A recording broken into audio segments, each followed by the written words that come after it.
Hello, बच्चों. Let's read the question. The question is saying, what is the category of virus that carries reverse transcriptase? What is the purpose of this enzyme?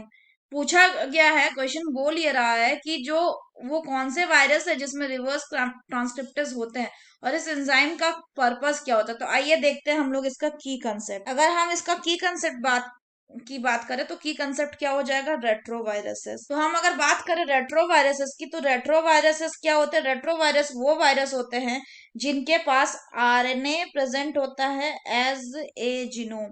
RNA present होता है as a genome के तौर पे. Example में क्या देखेंगे, HIV यानी human immuno deficiency viruses. जैसा इसका नाम है, इनका काम भी वही होता है कि ये जो ह्यूमन का जो इम्यून सिस्टम है उसको कमजोर कर देते हैं. तो ये जो HIV ये क्या कॉज करता है, ये एड्स कॉज करता है. एड्स यानी एक्वायर्ड इम्यूनो डिफिशियंसी सिंड्रोम. तो ये जो तो कौन सा HIV वायरस, इसका इनको और कौन सा वायरस बोलते हैं, इनको रेट्रोवायरस भी बोलते हैं, रेट्रोवायरसेस ही बोलते हैं. जो HIV वो एक तरह के रेट्रोवायरसेस ही होते हैं. और जो रेट्रोवायरस है इनमें क्या होता है, इनमें RNA as a genome present होता है. अब जब RNA as a genome present होगा तो ये आरएनए को किसी भी होस्ट, यहाँ पे होस्ट कौन है, होस्ट यानी ह्यूमन. ह्यूमन में कौन सा जीनोम होता है, ह्यूमन में डीएनए जीनोम होता है, डीएनए जीनोम. तो अगर आरएनए जीनोम होगा तो होस्ट यानी ह्यूमन के डीएनए जीनोम में इसको इनकॉर्पोरेट करने में प्रॉब्लम होगी, यानी कि इनकॉर्पोरेट होगा नहीं. लेकिन अगर आरएनए जो है इसको पहले हम लोग डीएनए में कन्वर्ट कर लेते हैं तो इस डीएनए को डीएनए जीनोम में इंसर्ट करने में आसानी होगी. तो ये हो पाएगा आसानी से. तो यहीं पे जो आरएनए को डीएनए में कन्वर्ट करते हैं, यहीं पे जो एंजाइम यूज होता है इसी को कहते हैं reverse transcriptase. Reverse transcriptase.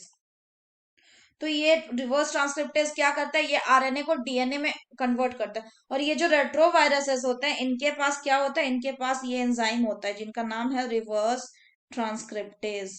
Transcriptase.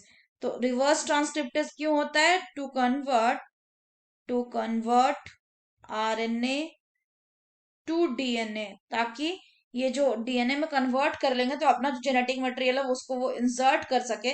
किसके अंदर इंसर्ट कर सके, जो होस्ट ह्यूमन है उसके अंदर. तो अगर हम बात करें इसके रफ मैकेनिज्म की, तो मान लीजिए कि ये जो है ये वायरल कोट है. ठीक है, ये वायरल कोट है. तो आउटर मोस्ट कोट जो है वो प्रोटीन कोट है. ये कौन सा है, प्रोटीन कोट है. इनर जो है, इनर में यहाँ पे क्या है, यहाँ पे वायरल जीनोम प्रेजेंट है. ये वायरल जीनोम प्रेजेंट है. वायरल जीनोम कैसा है, यहाँ पे आरएनए का बना हुआ है, आरएनए का बना हुआ है. अब क्या है, ये जो वायरस है ये नॉर्मल सेल को क्या करेगा, नॉर्मल सेल को ये अफेक्ट करेगा. तो नॉर्मल सेल को ये अफेक्ट करेगा तो क्या होगा, जो वायरल आरएनए होगा, जो वायरल आरएनए है ये क्या करेगा, ये कहाँ आ जाएगा, it is introduced into the host, introduced into the host. यहाँ पे होस्ट मतलब कौन, ह्यूमन. होस्ट सेल के अंदर आ गया, होस्ट सेल के अंदर आ गया. अब ये होस्ट सेल का मशीनरी यूज करना चाहेगा तो उसके लिए क्या करना होगा, इसका जो वायरल आरएनए इसको कन्वर्ट करना होगा वायरल डीएनए में. इसको किस में कन्वर्ट करना होगा, वायरल डीएनए में. तो वायरल डीएनए में कन्वर्ट करने के लिए यहाँ पे कौन सा एंजाइम होगा इसके पास, ये यूज करेगा, ये करेगा यूज रिवर्स ट्रांसक्रिप्टेज.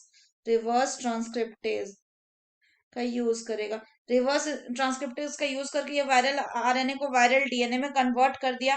फिर ये जो वायरल डीएनए ये क्या होगा, ये होस्ट का जो डीएनए है इसके साथ क्या कर जाएगा, इनकॉर्पोरेट कर जाएगा. तो इनकॉर्पोरेटेड इनटू होस्ट डीएनए.